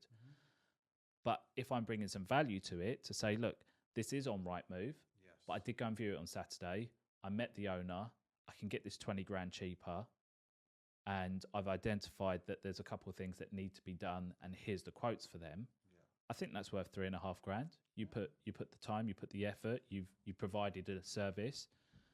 But then if I'm bringing you something and I say, look, I'm solely instructed on this, completely off market, I'm direct to vendor, I've got you a 20% discount, and I expect the GDV to be £100,000 with a £20,000 investment, then I think that warrants, if I can make you that level of money, that warrants me charging £5,000, because the level of money you can make from this, the exclusivity of the deal, and the fact that I've gone away, I've done figures on the GDV, and this is another big problem, we'll get onto that, but I've got 3 independent agents to provide GDV valuations, right? Not the person that's selling me the deal, but 3 independents. I've got 3 builders to quote me 10, 15, 20 grand. You decide which one you want to go with. I always say, are you an optimist, a realist, or a pessimist? Which one do you go for? And you've even got a letting agent to go out and say, this is what you can achieve when you rent it out. That definitely warrants getting a higher margin of fee, in my opinion. But too many of them think they're entitled to 3.5 grand up front. And then the question comes into play, right? Well, what happens if that deal doesn't go through? Do I get my money back? What are the terms of that? Is it transferable? Is it non-refundable? Like, there's all of these questions that get asked. But just touching on GDV, that's one of the biggest problems, right? I put a poll out on LinkedIn the other day. I'd love to have my phone to show you, but we got something like 50 votes. We got like 4,000 impressions on it. And it was like, what's the biggest problem that you face using a property sourcer right now? And it was like lack of communication, GDV being incorrect, and some other bits. And the comments just blew up about how property sourcers have no idea. They'll say what they need to get the property sold. They won't provide the right information. Their GDVs are way off. Their estimations of how much it's going to cost to do the development is. That's kind of where like I listen to stuff like that, and I think, how can we alleviate that? So when I'm teaching my mentees how to package their deals, I always say to them that never put return on investment on there, because you can't calculate return on investment. Return on investment is personal, right? You and I are two different people. I've got exceptional credit score and I've got 15 properties, and I've got the option of having maybe like a specialist lending product. You're a first-time investor. You've had a CCJ. You're sitting at like a good to poor credit rating, and the level of deposit that I need to put in to the level of deposit that you need to put in might be different. You might need to put 40% in because you're high risk, and you might be charged 8% interest with a $3,000 arrangement fee. I've got specialist lending. I might get away with 4.5%, 5% with no arrangement fee, and I might only have to put 20% in. Yeah. That has a huge impact on return on investment. My brother's a mortgage broker. I don't have to pay a fee, but you've still got to pay £600. Yes. I've got a friend who's a solicitor. They charge me £900, but you get charged £1,500, and that affects all of those little points, like decimal points and stuff like that. So advertising a deal at 15% return on investment might be underselling it for me, because I'm probably sitting more like 20%, but overselling it to you because you're sitting more like 8%. So how do you present it then? Because you need something to present at the end of the day, right? So how do you present it to the masses? Or do you change it for each individual person? So what I do is the only brochures that I get my guys to make up are area guides. So I think before you ever sell a property, you need to sell them on the area first. You don't want to be doing both at the same time. So if you say that, I don't know, if you're covering Birmingham, but you say Dudley's the next hotspot, for instance, sell them on why Dudley's the hotspot right now. So do that before you go out and start looking for properties in that area. Let them know, like, Dudley's got this regeneration happening. There's a new transport link coming in. House prices are expected to do this. I don't know. Taylor Wimpey are expected to build 500 properties in the next 10 years there, which we think will push the prices up. All of these things. So they're sold on the area now. Then you go out and find them properties. So when we present properties to them, I present properties the same way as I pass it over to a solicitor. So I create a Dropbox folder, have a folder for images, have a folder for videos, a folder for certificates to show that it's a compliant buy-to-let. So we've got valid electrical, gas, boiler inspection, inventory, anything like that. We've got title plan, title deed in there. We've got the EPC, we've got the floor plan. Everything like that. We do it that way because we don't want to gloss it up. We don't want to glamorize it with CGIs, drone flyovers, and all of that. The property is being sold as a commercial purchase, so we present it as a commercial element. We also provide, and this is what I recommend, download a free return on investment calculator that's in Excel, brand it, so it's got your branding on, and for every deal, fill in what I call factual information. So the purchase price is factual, the current rent is factual, maybe it's currently managed, so 10% is factual. If you want to include what the current insurance is factual. Outside of that, tell the investor that they need to start filling in the rest of the document to get their return on investment. And that's how I've always presented my deals. And I think they've been quite well received because it looks like a lot more level. Well, it's a higher level of due diligence, but more importantly, we're not just trying to sell it on pictures. We're selling it on every single aspect of the deal. Gives you credibility. Gives you huge credibility with investors when you apply that kind of information in that manner. Yeah. And the other thing we do, so we don't do a write-up on the property. We pay an independent viewing company called Viewbar to go out and do a property inspection. So they provide a full detail, like an inventory, but a full property inspection that we then pass to the buyer to say, this is an independent person's view of the property. They've outlined here that there's some damp in the bay window. They've outlined this. There's no hiding from anything. But they will take that information better than any information I give them because, like we established earlier, a salesman's always going to say what he needs to say to sell the product, right? So I found that small investment, it's £120 for them to go and take the pictures, do a video and do an inspection report for me. That investment has made our sales a lot quicker. Yeah, that's really good advice. Really good advice for deal sources. It's quite an interesting thought process with the ROIs because that's the first time I've heard that. But you do, right? It's all you see is 15% return on investment or on capital invested, whatever it is, however people package it.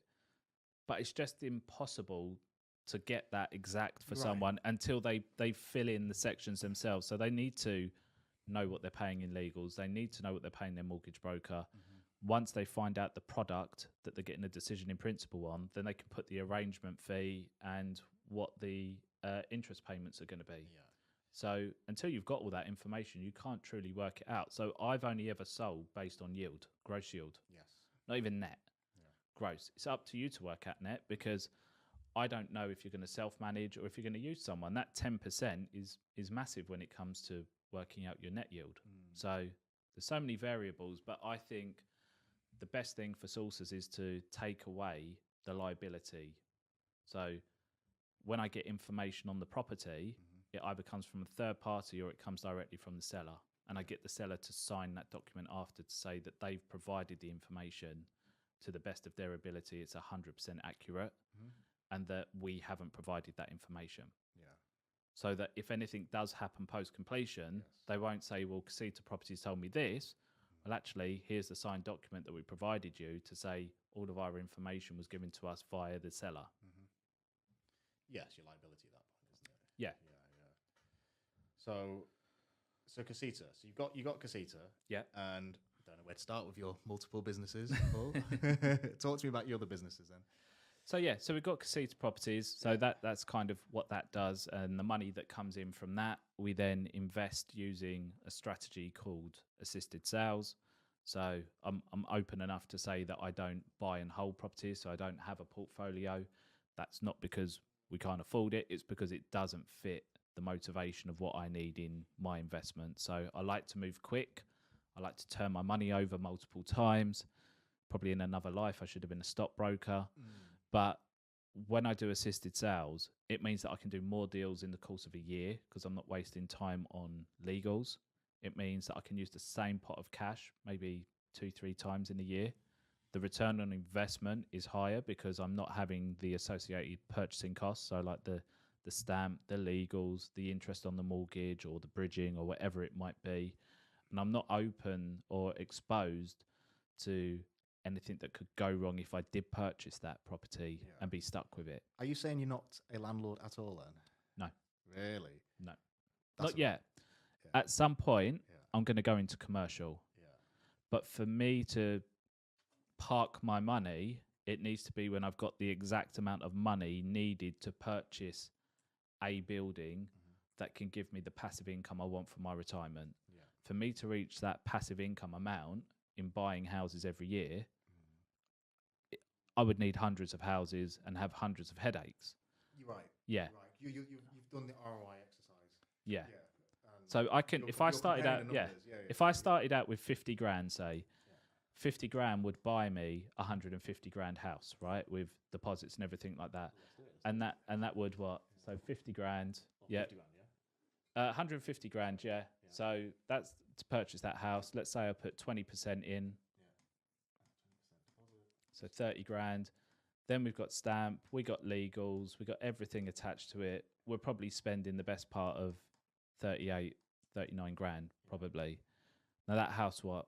750, 800. It's probably going to rent out on a vanilla buy-to-let.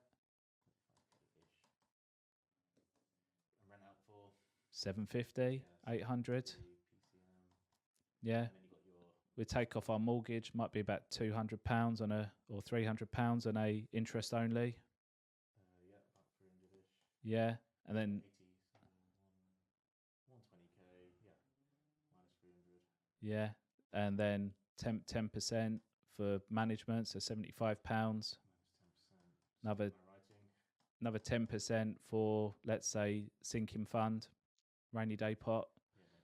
We got insurance, everything. We're probably going to net about £250, £300 probably a month if we're lucky. Insurance. This might be covered by this thing here. Yeah, you're right. So at that point, you're netting maybe like £3 grand a year, maybe. Yeah, so about per month, like 200. 250 a month, right? Yeah, 250. so £3,000. But then that's on the assumption that we're fully occupied. We've got no voids. Yeah. The boiler, I mean, like, boiler breaks down this year. We've got no profit, right? Correct. We're in negative probably if it's a new boiler. Whereas if I'm looking at an assisted sale, right, and we'll use like round figures, but let's say, for instance, I find a house, it's been reduced 3 times on the market, so it's listed at 150, it's gone down to say 135, so it's £15,000 discount. So sorry, say those numbers again. Sorry. So let's say the house was listed at 150. Yeah, 150. Let's say it's been reduced by £5,000 3 times, so it's at 135 now. 15k reduction, so 135k. It's worth 150, but there's a few things that maybe are preventing it from selling for 150. Yeah. So we'd look at that deal and we'd say, right, it needs, I don't know, maybe it's an E-rated EPC. So it needs to come down to a C because mortgage lending's really bad on it. Yeah. So we'd look at, right, so we need to change the boiler and we need to put some insulation in the loft and change all the bulbs to LEDs to get it just over the line from a D to a C. Yeah. Once we've done that, we then launch it back on the market at the 150. Yeah. It's now a C-rated EPC, and we'd make a £15,000 minus whatever we spent on it margin. Yeah. So return on investment is, let's say we put £5,000 into it and we pull out 15. Oh, because you don't purchase. Because we don't purchase it. And I think that's the key take home for anybody listening, because you haven't purchased this. No, we're doing this under the current ownership. And that's the assisted sale. Yeah.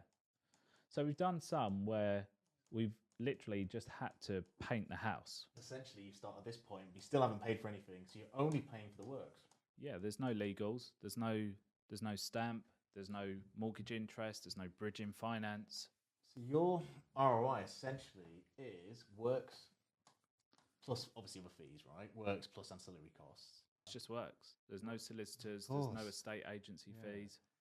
So works spent. So we agreed this property for 132,500. Yeah. We spent £4,120, and that was painting all the walls in the house white, putting up some guttering, replacing a couple of kitchen doors, shower screen in the bathroom, and just a tiny bit of damp. So small investment into that, as I said, 4,120, and we sold that house on the market through the same agent for £160,000. So we made £23,380, which worked out to be a 555% return on investment. So what was the profit? Sorry, 23. Profit was 23,380. That was a sale price of 160. And then your investment was essentially that. And then yes. Your production over your profit there. Yeah. So that's 4.12k. Excuse my writing. To get that. What was the percentage? 555%. Amazing. Now that's the best one we've done, and it's the cheapest one we've done as well. So it just goes to show, like, a lot of people that do assisted sales, they'll think they need to do a full back to brick refurbishment. They might need to extend it. Maybe they need to add some floor space or add another room. Mm-hmm. But you're just increasing your level of risk. Yes. For me, in assisted sale, anything could happen, right? Like, you could run out of time on the contract. The market might shift halfway through doing it. Yeah. So I want to be in and out as quickly as possible. Yeah. Do the minimum amount of work required in order to get my money out quick. Yeah. So typically, this was an example of one that we did, and we sold it back through the estate agent. Yeah. But typically, I'll be looking at only doing these on deals that I know I can sell to my investor database. Yeah. So it's fitting that oversubscribed model that I know I could probably sell it before we even start the works. Just effectively sell it like an off-plan deal. Because you're getting that margin there, and then you're getting the sourcing fee as well. No, we would absorb the sourcing fee in there. Okay, that'll be within there, yeah.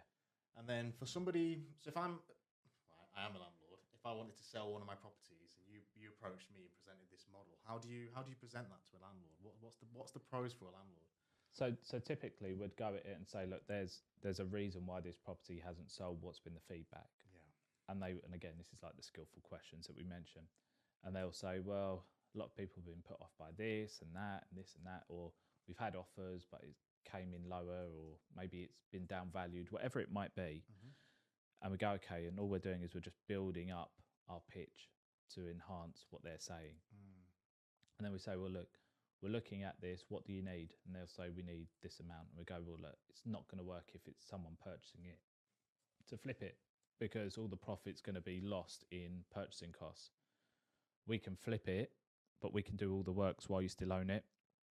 We agree a price with you. Anything over and above that, that becomes our profit. We invoice your solicitor on completion. And sometimes it takes a bit more negotiation. Sometimes you might have to offer them a percentage of the uplift. The average, yeah. Sometimes you might need to pay for their legals. If there's someone living in it, we've had to put tenants in an Airbnb for a week while we do the works, whatever it might be. But that's like the exciting part, right? Having that creativity that not every deal is going to be the same boring deal. And people are open to it, right? Because you're providing a solution to a problem that they have. And then they always say, well, what happens if you don't sell it? And I say, well, we lose a load of money and you've got a lovely house. So you win either way. Now, obviously, we're not going to do this if we don't believe we can sell it, right? Indeed. But with those kind of profit margins, if you look at assisted sales, it's like investing in the stock market, right? At the end of the year, you look at your portfolio and you say, right, we had 10 that are up, we've got 2 that are down, but over the average on the portfolio, we're 50% up. You're still happy, right? You don't dwell on the ones you lost money on. Correct. So I look at this and think, well, you know what?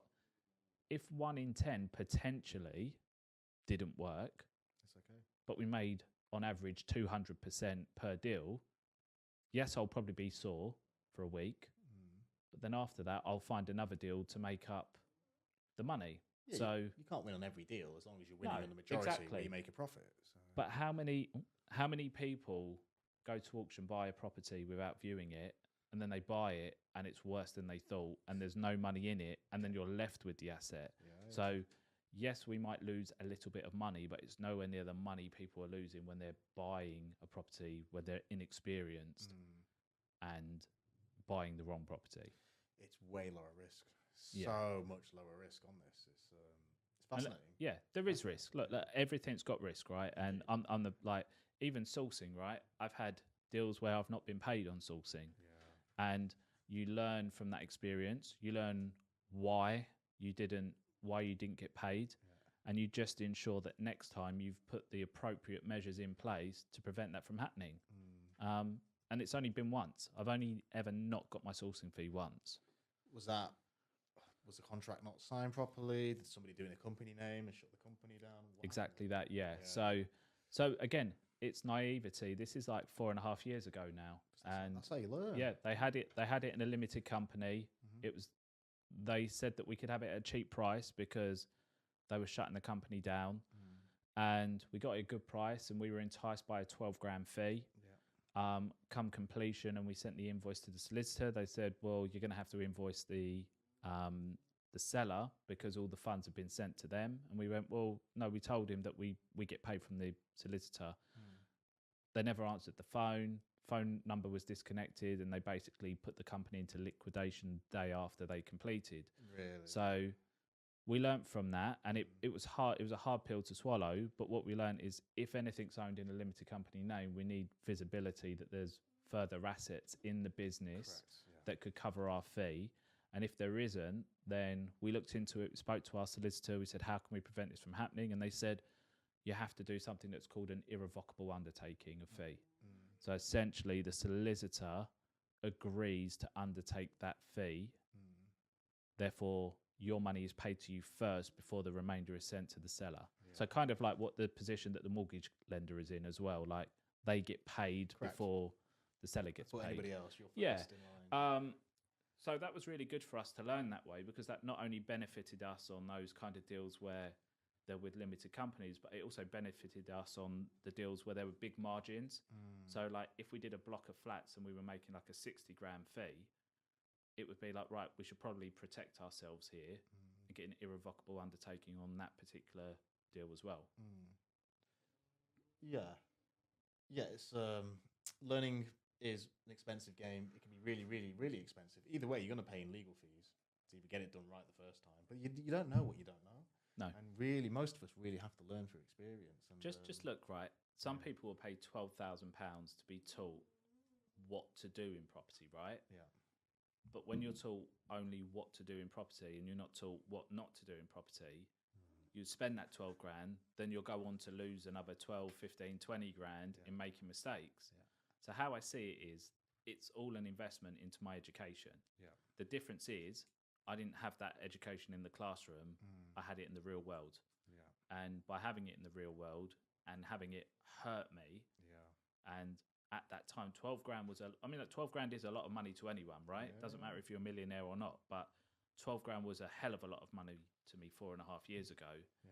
So I never wanted to feel that pain and disappointment again. So ensuring that we got the steps in the business to prevent that from happening again was crucial. Makes you stronger. Makes you Yeah, stronger. 100%. So, what about your other businesses? Okay. The events. What's going on there? So we've got two event companies. I briefly mentioned Peak Performance earlier. That's an entrepreneur events business in central London. So it's networking and education. Um, there's no selling. We don't have any products to sell. So we don't offer membership, subscriptions, courses, anything like that. It's an event for people to come to and just have their guard down, completely relax, meet like-minded individuals, 250 people in a room, and we bring in some of the biggest speakers within their field. So the last event that we had Daniel Priestley, we had Charles Woosman, we've had Rob Moore, we've had a couple of winners of The Apprentice. The event's sponsored by a business that's owned by Lord Sugar. So it's gained a lot of traction in such a small period of time. Sponsored by Lord Sugar. Yeah, so Trademark Wizards, which is a business that's owned by Lord Sugar, is our main sponsor. They've completely trademarked our business, our brand, our logo, everything like that. And it's just been a good business to have attached to us for credibility as well. Yeah. What's Rob Moore like? He's cool. Yeah. Yeah. We work with Rob on that. We've worked with Rob on the podcast. I have another events company.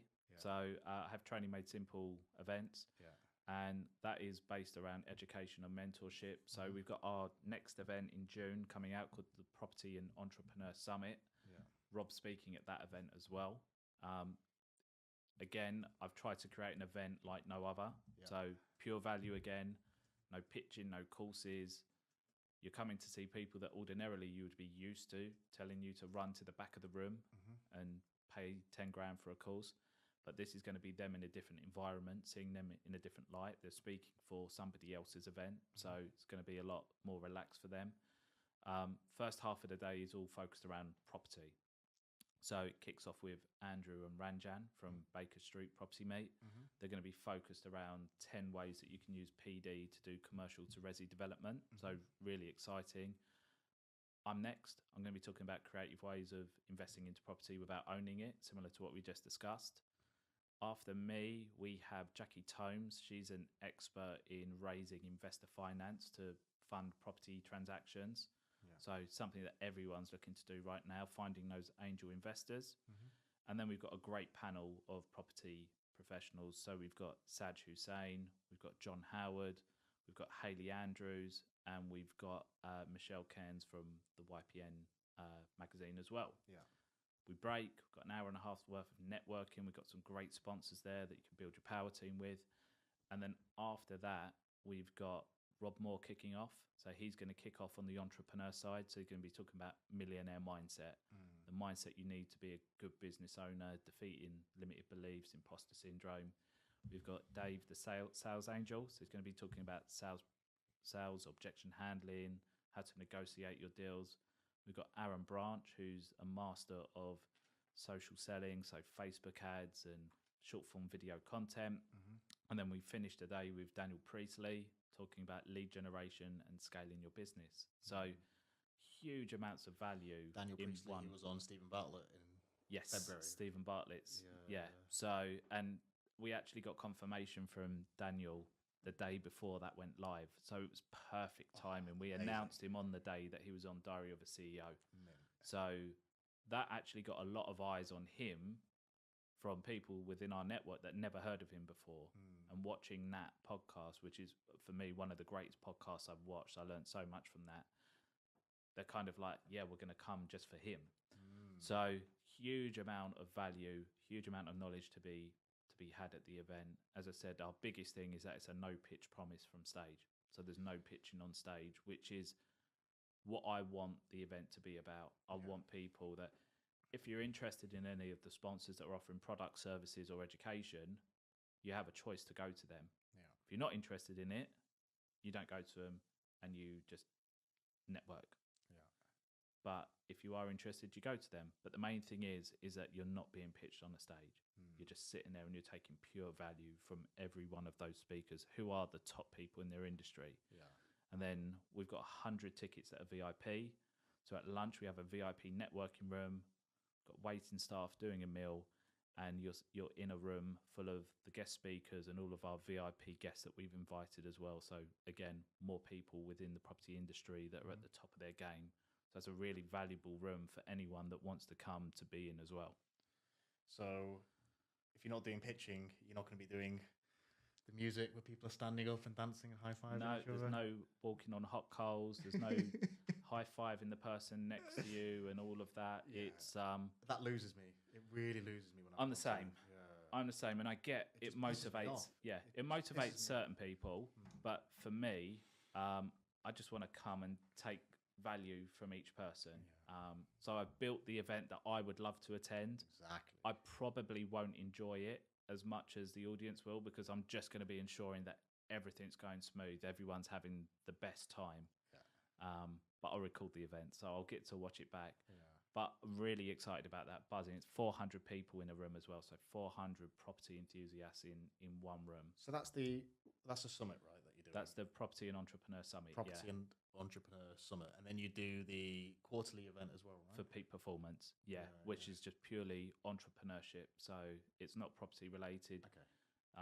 So the next one coming up is called The Power of Social Media. It's volume 3. So it's the third one of these that we've done.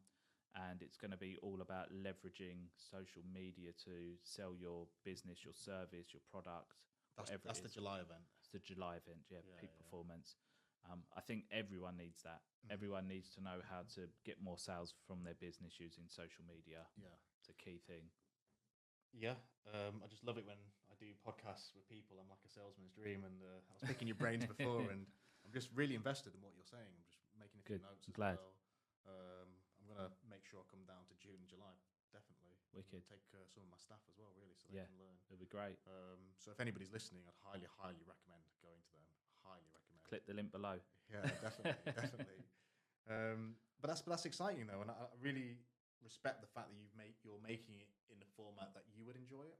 You're not just doing the American capitalist stand up and high five the person next to you, get everybody excited, get thousands of people in, and try and convert X percent. You're not doing it like that at all. You're offering pure value the same way you would, even I would, because I'm like that. I can't deal or stand those events where I have to stand up and high five people. Even if you did it for a second, that's a bit fine. Cringeworthy, isn't it? Say if you did it for 2 seconds and then you move on, that's cool. Yeah, it is what it is. We should all know the person next to us. But when a significant percentage of the day is based on music, watching some guy nonce about, right, high fiving people next to you, and then you got the sales pitch, you're just like, this is an 8-hour day. And I've only got value for about an hour and a half, if that. It's tough, isn't it? And I think, look, obviously what happens is you get enticed to the event. It's a free event, or it's a £1 event, or it's £10. It's a nominal fee, right, to get you committed to go. But then when you're at the event, they're banking on people paying 10, 15, 20, 40 grand for a course, right? And that's what effectively pays for the event. We're doing it the other way, right? We're charging £150 to £200 a ticket, and that's the price for us to put on the event and give you an event where there is no pitching, because the courses are what pay for most events, right? Events are expensive to put on, speakers are expensive, everything is expensive. So what that will do is we'll have a high value caliber of people in the room, because they're people that have invested into themselves. They're going to get so much value from £150. So many bonuses. We've got loads of books being donated by the likes of Daniel Priestley. So I think Key Person of Influence for everyone. Score app. Loads of other goodies to give away. We've got a photo booth. People can come along, get free headshots. Something that not a lot of people have is a good professional headshot for their profiles. This is not like when you're on a night out on the piss. This is a proper... Exactly, completely free. We've got some wicked street food vendors coming to provide food. That's all included as well in the day. So it's all included in the ticket. So it really is an event, in my opinion, and I've been to a lot, like no other out there. I don't know anybody else doing an event like this with the people that we have on that stage as well. Like they are the best of the best within what they do. It sounds pretty mint, I'm not going to lie. I not to bitch about other people's companies, but I'm not going to say the names, but I went to a lettings conference in a certain month last year. It was a 2-day course. I spent, was it 500, 600, 700? And it was literally, we were standing, dancing, high-fiving. And these we were all business owners. We were all business owners. And it's not what you're there for. And it was a laugh for the first minute or two, and it was quite funny on some bits. But I'd look at the day, and each day I was like, how much have I got out of this 8-hour day that I've had here? An hour and a half, if that. And the rest, it was just all these, not sob stories, but the typical stories, isn't it? And then it's the sales. Yeah, you can hear it. Again. You can hear it though, right? Yeah. I mean, like, coming from someone who's been in sales and trained in sales, I can sit there and I can hear, we used to call it the tee.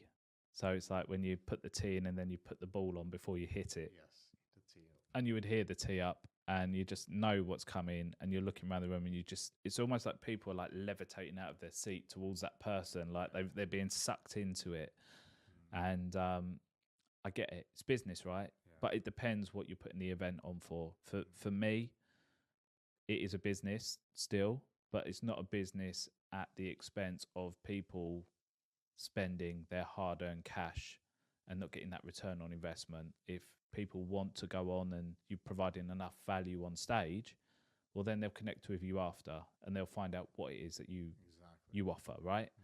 But it would be nice for people to be able to go to an event and come away and say, that was a great event and it didn't cost me a $5,000 course, to actually get true value and enjoy that.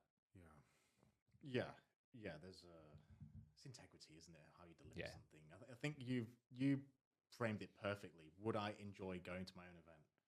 Apart from the stress of dealing with your own event, would you enjoy being another person? I'd love to turn up to a peak performance event and not have been involved in getting it set up, because I don't think people appreciate as well, like, to put on some of these events at the price that we do, like £45 to £65 for a ticket in central London for an all-inclusive event, so open bar. That doesn't happen if you have event organisers and big teams, right? We do most of the stuff in the background. We do all the promotion, we do all the logistics.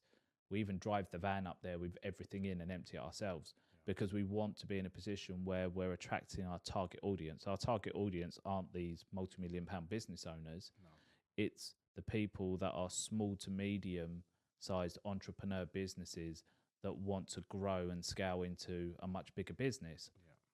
And they can't afford to be outlaying lots of money. So we keep the business as lean as we can. We call in friends to help us set up, and we give them a drink. And that's how we're able to provide these events that people really enjoy coming to. Do we sell anything? No. People ask how we make money. Well, you know what? We're on a stage in front of 250 people selling ourselves. And if you buy into us, if you like us, then you'll do your research and you'll find out how you can work with us. But that's what we do it for. We do it because we enjoy putting on a good show. We enjoy putting on a good event. We learn a ton from the speakers that we get there, not just on stage, but the conversations we have off of stage as well. I look forward to it. And as I said, I'm definitely going to take other members of the team, 110%. I'm just wicked. I'm just thinking in my diary now as I'm listening to you, who's where I am, but I'm definitely here. We'll definitely come to that. So what's going on going forward? What are you doing next? What's going on? So a random one, but we've just hopefully get it on Friday, the first lot coming through, but we're just about to launch a peak performance of apparel brand. So gym wear. So we've got this logo that we think is pretty strong. It's unlock your peak performance. We wear branded gear all the time. It's actually a rarity that I'm not wearing it today. Yeah. And so many people have said, where can I buy your hoodies? Where can I get your T-shirts from? Where can I get your caps from? And it's been 2 years in the making of us saying, right, we've got a bit of time now. Let's look into it. So we thought this is a great prospect for us to get into gyms. So we've got running tops and we've got sports bras and we've got leggings and we've got shorts and vests, and we've just had all this stuff designed, and we're just waiting for the first prototypes to come through. And we're hoping to launch that next month, which will be really exciting. Again, it's not a money maker. Margins are like pounds, but the big thing is it's getting the brand out there. Exactly. That's our main thing. Just the more people that see that logo, they recognize that logo, they understand what the business does. That's the exciting thing for us. So yeah, that's the next venture. But for me, doing some more property deals would be great every month. Gets the cash flow up. But really starting to build out this training academy is what's given me. And again, the training academy doesn't bring in anywhere near as much money as the property does. But it gives me those good feelings that I like in business, that I'm doing some good stuff and I'm helping people. And it's not just the property's great, right? Yes, I'm helping a landlord and I'm helping a seller. But for me, that just kind of lines your pocket, right? You're doing it because you want cash. Doing the training, pound per hour is less, but it's more rewarding personally for me. We're changing people's lives. Really. Yeah. And it's equivalent. I compare it to being a doctor, really. If you truly are ethically doing it properly, as opposed to some other people, then you are genuinely changing people's lives, where they can quit their job earlier and spend time with their family and their kids. Yeah, it is very rewarding. And look, don't get me wrong, not everybody goes on and it's a success. You can't help everyone. You can give them the tools. They don't implement it. It's obviously tough for you to take that responsibility. But I'm more selective now with who I work with. There is a process of having what I call a discovery call and working out if we're aligned, working out if this is right for you, and also making sure that you can afford it. I don't want people's mind coming into this that they've overstretched themselves and they're just focused on debt. They're not focused on the end goal, which is let's get you to a place where we're closing your first deal. Like that for me is the goal. That's the first goal. And if they want to work with me after that first one to build the business out, that's great. But my main goal is let's get you to that first deal and to completion and getting that first commission in. Because I remember the feeling that gave me, getting that first commission in. Like, it doesn't matter if that was $3 grand or 10 grand. And if I've made 100 grand on a deal 5 months after, that feeling won't be beaten by knowing I can do this. This is real. And I'm going to back myself now. That first deal is a buzz. It is. There's no bigger dopamine hit in that vertical market than your first deal. There isn't.